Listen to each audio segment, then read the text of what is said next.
हाय, good morning, सत श्री अकाल, आदाब, नमस्कार, वणकम, जय हिंद। कैसे दोस्तों, मैं हूं आपका अपना डॉक्टर नवनीत कालरा। और फिर बता दूं क्या, कुछ नहीं बताऊंगा, कैंप वैम्प लगते रहेंगे। आज का टॉपिक क्या है? टॉपिक ये है कि मैं आपको कुछ ऐसे सिम्टम बताने चाह रहा हूँ, करीब 8-10 सिम्टम्स, जिसको कभी भी इग्नोर ना करें। हम ना छोटी मोटी प्रॉब्लम होती है इग्नोर कर देते हैं। चलिए, जैसे कि गला खराब हुआ, कोई बड़ी बात नहीं, अपने आप ठीक हो जाएगा, गरारे कर लेंगे, ये ले लेंगे, है ना। सिर दर्द हुआ हल्का फुल्का, बदन दर्द हो रहा है हल्का फुल्का, कोई बात नहीं। चोट लग गई, यहाँ पे सूजन आ गई, कोई बात नहीं। तो ये जो सिम्टम्स हैं, ये कोई ऐसे अलार्मिंग सिम्टम्स नहीं होते हैं। लेकिन कभी कभी क्या होता है, कुछ अलार्मिंग सिम्टम्स होते हैं कि जो कि आपके साथ बड़ा खेला कर सकते हैं, लाइफ थ्रेटनिंग हो सकते हैं। तो ये सिम्टम आपको जरूर पता होने चाहिए, क्योंकि कई बार हम क्या होता है कि हम लापरवाही कर जाते हैं इनमें, कि कोई बात नहीं, कल सुबह चले जाएंगे डॉक्टर के पास, आज तो वैसे भी 12 बज गए हैं और मैं नींबू पानी पी लेता हूँ, अभी ठीक हो जाएगा, है ना। तो ऐसे कई बार हम टोटके करते हैं, देसी टोटके, केमिस्ट से दवाई ले ली, हमने उसको थोड़ा प्रोलॉन्ग किया, इग्नोर किया कि हम कल डॉक्टर के पास चले जाएंगे, और कल सुबह हुई नहीं। मेरा जो वीडियो देख रहे होंगे ना, ये लोग, काफ़ी लोगों के ये इस चीज़ को कोरिलेट कर पाएंगे कि हाँ, हमारे उसके साथ ऐसा हुआ था, मेरे पापा के साथ ऐसा हुआ था, मेरे भाई के साथ ऐसा हुआ था, है ना, मेरी माँ के साथ ऐसा हुआ था कि उनको ये प्रॉब्लम रात में हुई और हम सुबह लेके गए, या शाम से शुरू हो गई, हम अगले दिन डॉक्टर के पास ले गए, अगले दिन हॉस्पिटल में लेके गए, या डॉक्टर ने भी उसको ठीक से नहीं देखा और फिर पेशेंट चला गया। तो इसीलिए ये वाले सिम्टम बहुत ज़रूरी हैं जानने की। ये सिम्टम है तो प्लीज़ प्लीज़ प्लीज़ उसी समय डॉक्टर को कॉन्टैक्ट करो। और अब तो सोशल मीडिया का ज़माना है, आप ऑनलाइन कभी भी किसी से भी सेकंड ओपिनियन, फर्स्ट ओपिनियन ले सकते हो। अब वो ज़माने नहीं रहे कि डॉक्टर आपको मिलेगा नहीं। आधी रात में भी अगर आप पैसा खर्च करो तो भाई आधी रात को भी मिलेगा, 24 आवर सर्विस भी है। मेरे ऐसे लोगों को माफ़ कर दो, मैं बूढ़ा हो गया हूँ, मैं सो जाता हूँ 11 बजे 10 बजे, फ़ोन बंद हो जाता है मेरा। तो मेरे पास वो सर्विस नहीं है कि मैं आपको आधी रात को सर्विस दे पाऊँ, क्योंकि मुझे अपना भी देखना होता है, अगले दिन काम भी करना है, वीडियो भी बनाने हैं, पेशेंट भी देखने हैं। तो एज के हिसाब से पहले मैं जागता था, अब नहीं जाग पाता हूँ। तो मैं अपनी हेल्थ की वजह से अब नहीं दे पाता हूँ। लेकिन ऐसे बहुत सारे प्लेटफॉर्म हैं जहाँ पे आपको 24/7 सर्विस मिलती है ऑनलाइन। और अगर जाके दिखाएं डॉक्टर के पास तो और भी अच्छा है। तो चलिए बताता हूँ आपको ये वाले सिम्टम्स, इनको बिल्कुल भूल के भी इग्नोर ना करें। और बस इतना ही बताना था, ख़त्म वीडियो। अभी आ रही हूँ, जाग आ रहा हूँ, आपका बच्चा डॉक्टर नवनीत कालरा। बने रहना, जाना नहीं। अगर आपने मुझे अभी तक सब्सक्राइब नहीं किया है तो सब्सक्राइब जरूर कर लें। ये लाइन मुझे शुरू में बोलनी चाहिए, लेकिन मैं भूल जाता हूँ और लोग सब्सक्राइब नहीं करते। सोचते हैं इसकी बकवास कौन सुनेगा, इसके बकवास गाने कौन सुनेगा। कोई बात नहीं, बड़े लोग बड़ी गल है, मैं आ रहा हूँ।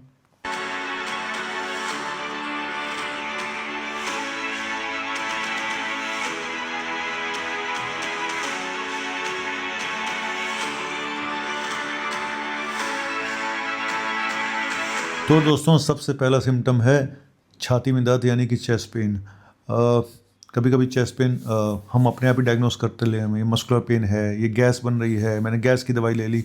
लेकिन सर, चेस्ट पेन ठीक है, मैं मानता हूँ कि 80-90% शायद कुछ भी नहीं होगा, लेकिन 10% केसेस में वो हार्ट का अटैक भी हो सकता है, कोई बड़ी प्रॉब्लम भी हो सकता है। तो इसीलिए चेस्ट पेन को कभी भी इग्नोर ना करें। लेकिन उसकी वजह से बेवजह इतना घबराने की बात भी नहीं। लेकिन एक बार डॉक्टर के पास चले जाओ, एक ईसीजी करा लो, डॉक्टर को देख लेने दो, उसके बाद मस्त रहो। अगर वो कहता कुछ नहीं है तो आप अचानक बैठे हुए थे और अचानक आपकी सांस फूलनी शुरू होगी, आप खड़े हुए काम नहीं कर पा रहे, इतनी सांस में आपको अचानक दिक्कत आ गई।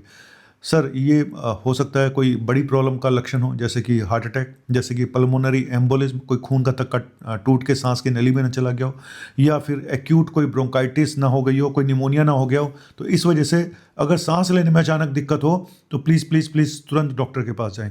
और इसके बाद है हेडेक। देखो, क्रॉनिक हेडेक, जो नॉर्मल हेडेक होते हैं वो लंबे समय से चले आते हैं, है ना, चलते जा रहे हैं 15-20 सालों से, तो उनमें पता होता है ये माइग्रेन है, ये टेंशन हेडेक है, ये मिक्स हेडेक है, ये वस्कुलर हेडेक है। लेकिन अचानक कोई नया हेडेक शुरू हो गया आपको पिछले कुछ दिनों से, या अचानक कल से आपको सीवियर हेडेक हो रहा है, बहुत हेडेक हो रहा है, बीपी भी बढ़ा हुआ आ रहा है, तो भाई ये कहीं ब्रेन में कोई हेमरेज ना हो गया हो, सब रेकनॉइड हेमरेज ना हो गया हो। तो इसलिए तुरंत डॉक्टर को जाके मिले। अगर ब्लड प्रेशर भी बढ़ा हुआ है और हेडेक ठीक होने का नाम नहीं ले रहा, अचानक हुआ है। दोस्तों, अगर आपका अचानक वजन कम होना शुरू हो गया है, मतलब पिछले 6 महीनों में अगर 5% से ज़्यादा वजन कम हुआ है आपका, बिना बात के अपने आप ही वजन कम होना शुरू हो गया है, तो इसको सीरियसली लें।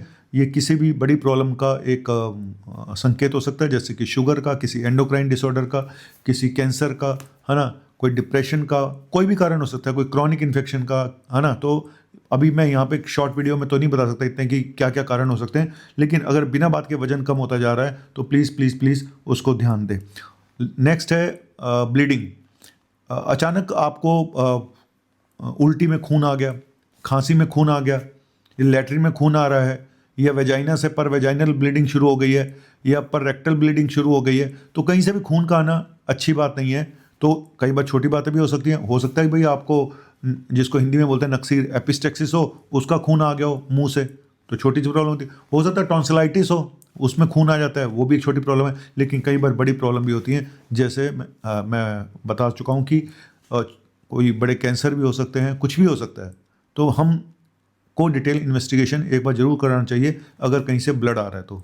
अगर आपका फीवर 103 से ज़्यादा है, या आपके फीवर को हफ्ते 10 दिन से ज़्यादा हो गए हैं, तो इसको इग्नोर ना करें। 103 से ज़्यादा फीवर है तो भी इग्नोर ना करें, और अगर हफ्ते 10 दिन से ज़्यादा अगर आपके फीवर को हो गया, भले ही वो लो ग्रेड भी क्यों ना हो, अगर 10 दिन से ज़्यादा हो गए तो भाई उसको भी इग्नोर ना करें, कुछ भी हो सकता है, ठीक है।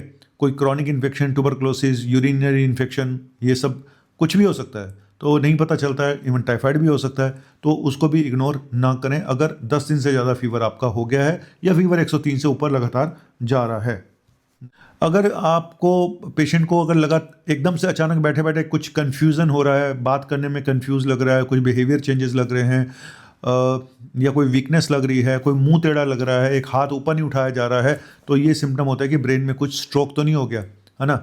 तो ऐसा हो सकता है कि ब्रेन में कोई स्ट्रोक हुआ हो, ब्लड सर्कुलेशन में कोई प्रॉब्लम हुई हो, या किसी दवाई का कोई खास साइड इफ़ेक्ट ना हो रहा हो, कोई पेशेंट ऐसी कोई दवा ना ले रहा हो। तो इसीलिए तब अगर आपका पेशेंट के बिहेवियर में कोई चेंजेस लग रहे हैं तो तुरंत डॉक्टर से कंसल्ट करें। और लास्ट में एक और चीज़ है, सूजन।